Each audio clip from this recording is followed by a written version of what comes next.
এটাই ছিল কিন্তু কথা বলার অধিকার। তো কথা বলার অধিকার যদি হয়ে থাকে তাহলে আমি এটাতে কোনো ভুল কিছু দেখি না। তবে তাদের যে দাবি সেটার যদি কোনো যৌক্তিকতা থাকে সেটা যদি তারা তুলে ধরতে পারেন নির্বাচন কমিশনের কাছে, এখন কিন্তু অ্যাকচুয়ালি আসল টেস্টটা কিন্তু নির্বাচন কমিশনের।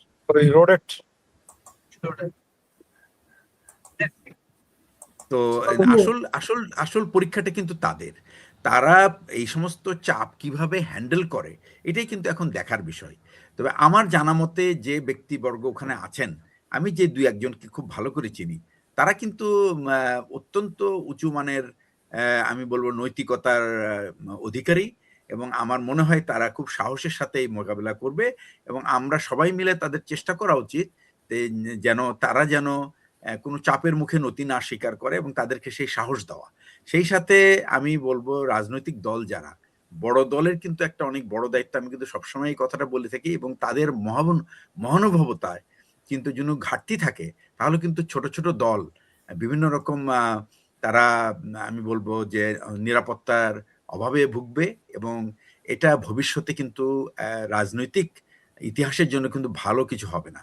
তবে বিএনপির চেয়ারপারসন ফেরত আসার পরে তার যে সমস্ত কথাবার্তা আমরা যতটুকু শুনেছি, যেখানেই যেটা দেখেছি, যদিও কিছু কিছু ব্যাপারে উনি খুবই নীরব আছেন, যেটা নিয়ে সাধারণ মানুষের কিছুটা হয়তো বা অস্বস্তি থাকতে পারে।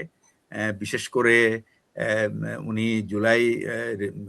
জুলাই আন্দোলনের যে স্পিরিট, এই স্পিরিটটাকে উনি মানে কতটুকু হোল্ড করেন বা কতটুকু এটাকে ওন করেন বা কতটুকু তারা আমি সবসময় একটা কথা বলি যে তারেক রহমান সাহেবের সাকসেস কিন্তু ডিপেন্ড করছে উনি এই জুলাই আন্দোলনের যারা নেতা-নেত্রী যে দলই থাকুক না তাদেরকে আপন করে নেওয়ার যে কৌশল, এটা যদি উনি রপ্ত না করতে পারে তাহলে কিন্তু ওনার জন্য তারা একটা বাধা হয়ে দাঁড়াবে। অথচ আমি মনে করি যে তারেক রহমান সাহেব এই স্পিরিটটাকে, সেটা ওনার দলের তরুণ নেতা, আমি একটা কথা আমি মনিরুজ্জামান ভাইয়ের মাধ্যমেও আসলে তাদের দলকে আমি যে কথাটা সবসময় বলি যে এই দেশের কিন্তু এবার প্রায় ৫ কোটি ভোটার কিন্তু এই তরুণ ভোটার।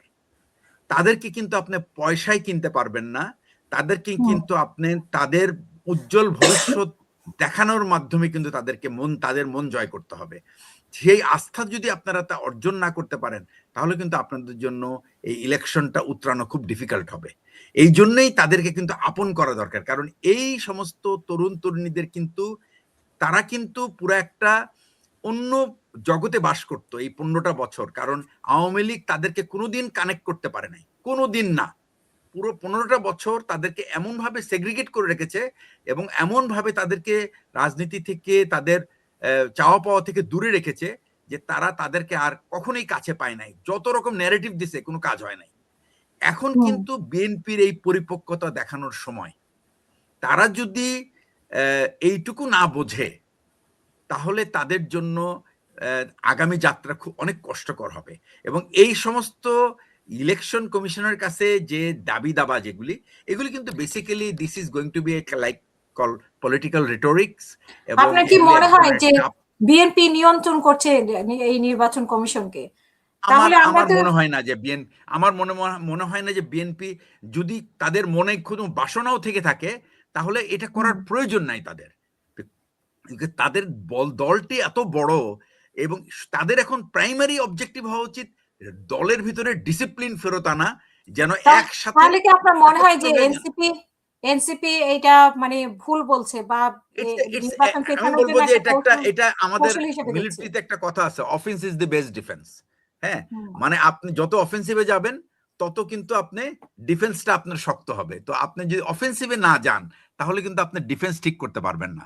তো এটাতে আমার মনে হয় ওইভাবেই এটা চিন্তা করা উচিত এবং আমি মনে করি যে বিএনপির কোনো অংশই, আমার এটা ধারণা, এবং মিস্টার তারেক রহমান ১৭ বছরে উনার যে সমস্ত কথাবার্তা আমি ২-১টা জায়গায় আমি শুনেছি, তাতে আমার মনে হয়েছে উনি অ্যাটলিস্ট পশ্চিমী থেকে গণতান্ত্রিক যে রীতিনীতির যে শালীনতা, এটা কিন্তু উনি মানে অর্জন করেছেন। এখন শুধু উনার দরকার এই দেশের মানুষের, সাধারণ মানুষের, ওই যে গতকালকে একটা কথা শুনেছি, আমি গতকালকে নাগরিক সুখ সভায় গিয়েছিলাম, ওখানে একটা কথা আমি শুনেছি, খুব সুন্দর করে বলেছে যে বেগম জিয়ার যে যোগ্যতা ছিল, যে এভারেজ মানুষের মনের কথাটা বুঝবার যে যোগ্যতা, এই যোগ্যতাটা উনি সবসময় ধারণ করেন। ইভেন ওনার পার্টির সিনিয়র লিডারদের মতের বিরুদ্ধেই কিন্তু সেই সাধারণ মানুষের যে বোধ, তাদের যে চাওয়া, সেটার প্রতি দাঁড়িয়েছেন উনি সবসময়। এই জন্য কিন্তু আজকে দেখবেন আপনি যে এই যে ওনার মৃত্যুর পরে যে সাধারণ মানুষের মধ্যে যে তাদের যে শোক, তাদের যে হাহাকার, তার অভাব, তারা কিন্তু প্রতি মুহূর্তে কিন্তু, এবং যত বিএনপি এই ধরনের ভুল কাজ করবে, ততই কিন্তু তাদের মনে সেই প্রশ্নটা জাগবে যে আমরা যদি আজকে খালেদা জিয়া থাকতো, তাহলে আমরা হয়তো বা এইরকম একটা ম্যাচিউরড আমরা সিদ্ধান্ত তার কাছ থেকে দেখতে পারতাম। এই প্রশ্নটা কিন্তু এখন বিএনপির দায়িত্ব, কিভাবে তারা এটাকে ম্যানেজ করে। এটাই হলো, আমি মনে করি যে বিএনপির হবে বেস্ট ম্যাচিউরিটি, পলিটিক্যালি একটা ম্যাচিউর দল হিসেবে কিন্তু তারা, এটাই তাদের কাজ হবে।